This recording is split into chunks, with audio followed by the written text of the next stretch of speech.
Hello, just wanted to update you with some progress in the accessibility area on the Family Video Game Database. Working with the VSC rating board, we've got a new system where you can click a single button on any game in the database that doesn't have accessibility features documented, and that will tweet the developer. And we've seen a really good pickup where they then will complete our questionnaire. We can then check that data on the system and get it in to really expand the accuracy and coverage of accessibility data. So I just wanted to take the chance today to talk you through how that works and encourage you to go and click that button and invite developers to complete our accessibility questionnaire. So firstly, if we look at a game that doesn't yet have any accessibility settings on the database, we can use our new search to bring up Stonefly. And so this game has been added to the database recently. We've got all the details in, but we don't have any accessibility details yet because our experts haven't assessed it. Where that's the case, we will still offer an accessibility report that will just suggest other games that we know about that do have accessibility features.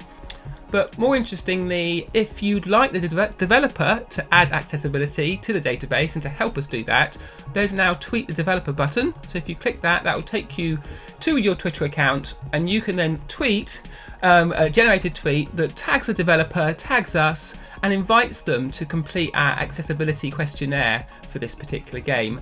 So when the developer gets in touch, we send them a special unique link to the accessibility data questionnaire for their game, and they will come in here, either create an account or they'll sign in if they've already got one, and that will take them to the questionnaire. And then obviously they get some advice about how to complete this, and also we're on hand to support them interpret their game.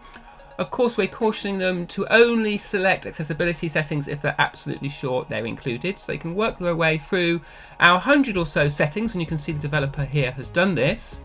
And then down at the bottom, they can add any notes and additional specifications or additional tips about accessibility. They then update their accessibility for their game. That then notifies us and our accessibility experts that their game has been updated, and we can go and double check what they've entered. And you can see here down the bottom, we can look at their accessibility settings that they specify, but more interestingly, we get an audit trail of each and every tagging that's happened on the database. So as you can see on Wildfire Swap, I spent some time adding the game to the database.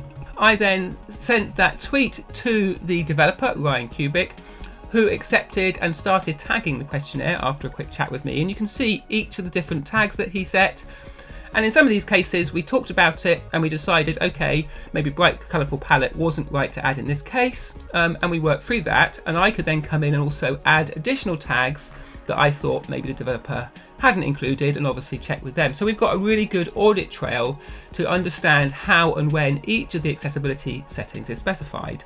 Once that's done, that of course appears in the accessibility section of the game, and the top line accessibility features in each of the areas are signposted here, and you can go to the accessibility report for the game, which then gives more space to look at each and every of the accessibility features this game offers. So in the different areas of difficulty, reading, navigation, controls, visual, audio, and then any system accessibility settings are noted at the bottom.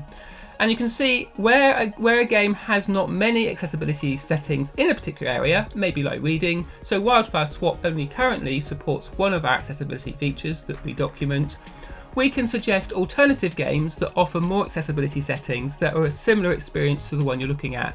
So here we've got In the Towel or Wildfire or A Good Snowman is Hard to Build that have more features in this particular area of accessibility reading. So you can see this is enabling us to continue adding lots and lots of accessibility features to the database, but not only that, to ensuring we increase the quality of that data as we progress. And a key differentiator here is that we're now really working very closely with developers, not only so we're getting much more accurate information in the database about accessibility, but as you can see here with Ryan, that they also get a chance to see what other accessibility features they might like to add to their game to improve its accessibility in the future.